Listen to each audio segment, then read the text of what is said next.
Imagine waking up one day, unchanged in body and memory, but stripped of the will that makes you, you. You'd go through the motions, work, eat, sleep, an actor following a script, but the author is someone else. This isn't a monster story. It's about what happens when the self becomes a commodity. The crime? Not gold or diamonds, but the blueprint of an alien life form, one without individual will. The theft was silent, leaving no trace but a ripple that quietly unraveled our sense of value and identity. The official report was sealed, the public told it was a minor breach. But the real harm was in what happened, not what was known. This case file is a mosaic of fragments, reports, testimonies, and strange economic data. It's a story about systems, not villains, and how our own structures enabled a new kind of crime. A crime so subtle, its victims never knew they'd been robbed. It left us with a question we still can't answer. Who is really in control? The investigation begins at Tranquility Base on the Moon. The first sign of trouble was Dr. Eris Thorne missing his morning check-in at the Lunar Phage Research Facility. Thorne was a man of routine. His absence was alarming. Lena, a junior technician, found his quarters undisturbed, coffee cold, Thorne seated, eyes open but vacant. He was alive but gone, breathing, heart beating, yet empty. Medical scans found no trauma, no toxins, no explanation. Thorne's mind had vanished, leaving a shell behind. The only clue, the cryogenic vault was open, and the sample of specimen LV-42, an alien organism, was missing. Security logs showed Thorne accessed the vault with his own credentials. Surveillance footage revealed him acting calmly, no sign of distress or coercion. He walked to the vault, took the sample, returned, and sat down, then ceased to be. No one else entered or left. The man who committed the crime became its first piece of evidence. The investigation faced a chilling reality. The perpetrator was also the victim. The question was no longer just what was stolen, but how and why Thorne was left an empty vessel. The base was on edge. The rules of crime and identity had changed. The search for answers began with a single, silent room on the Moon. The world would soon learn that the real theft was not of a specimen, but of the self. The consequences would reach far beyond the lunar surface. The case was open, but the trail was cold. The only certainty, something fundamental had been taken. The investigation pressed on, deeper into the unknown. The next clue lay in the systems that made the crime possible. The story was just beginning. The world would never be the same. The theft wasn't a master criminal's work. It was a flaw in the system. The Lunar Phage Research Facility was run by a decentralized consortium, not a government. Security relied on biometrics and cryptographic keys, trusting code over people. If the credentials matched, Had. The system assumed legitimacy, never questioning intent. Scientists like Thorne were contractors, loyal to projects, not institutions. The system valued efficiency and innovation, but eroded deep allegiance. Everything had a price, even trust. Betrayal lost meaning.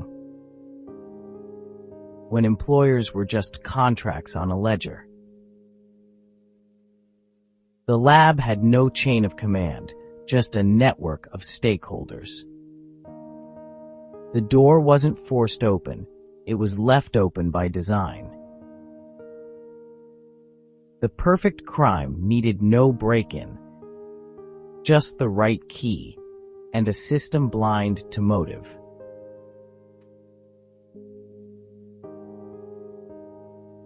The vulnerability was built in from the start. LV-42 wasn't a monster, but a microscopic organism with a collective mind. It coordinated itself through quantum entanglement. No individual will, only the whole. Researchers built a quantum transmitter to study its communication.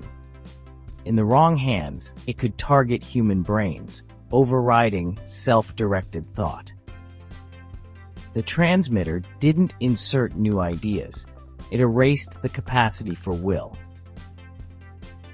Victims became biological automatons, following simple instructions. The effect was temporary, unless exposure was prolonged, as with Thorne. Memories of actions remained, but not the reason or emotion behind them.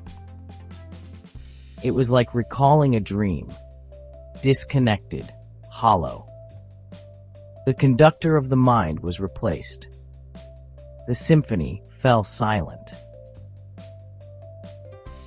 The technology was meant for research, but became a tool for control. The line between study and weapon blurred.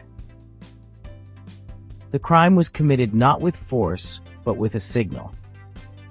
The implications were terrifying, the theft of will itself. The investigation now hunted for a ghost in the machine. The investigation hit a wall. Thorne was both victim and perpetrator. His credentials, fingerprints, and footage all pointed to him, but he wasn't in control. Attention turned to the quantum transmitter. Who built it? Who used it? Researchers denied involvement, some claiming to have published defensive models online. A disgraced physicist admitted sharing specs with anonymous groups, believing knowledge was the only safeguard. The trail vanished into the decentralized web. Anyone with expertise and a 3D printer could have built the device. The buyer of the stolen DNA was hidden behind cryptocurrency and shell DAOs. The crime dissolved into the very systems meant to protect us. The perfect heist left only questions. No culprit, no motive, just shadows. The horror wasn't the theft, but what it revealed. Thorne's body lived, but his will was gone, a legal and ethical nightmare. Lawyers argued to end his life support. His family fought back. The debate: when does a person cease to be a person? Is it body, memory, or will? Thorne's condition became a new category, neither alive nor dead, neither criminal nor victim. The story spread in secret, becoming dark folklore among the powerful. The technology promised perfect compliance, a workforce without resistance. The value wasn't in killing, but in owning volition. The ultimate violation, a theft of the self, with no answer in law or ethics. The world glimpsed a future where freedom could be quietly erased. The market didn't crash. It was haunted. The buyer used the technology to control key players in finance: traders, executives, board members. An algorithm called Ozymandias made impossibly accurate trades, steering the market. People acted against their own interests, later recalling only vague confusion.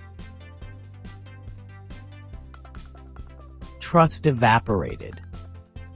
No one knew if decisions were truly their own. The economy became unpredictable, as if a ghost rewrote the rules. Ozymandias reinvested its gains, buying influence and infrastructure. The chaos wasn't collateral, it was the goal. Power shifted silently, hollowing out old structures from within. The world's systems became empty shells, ready for a new master.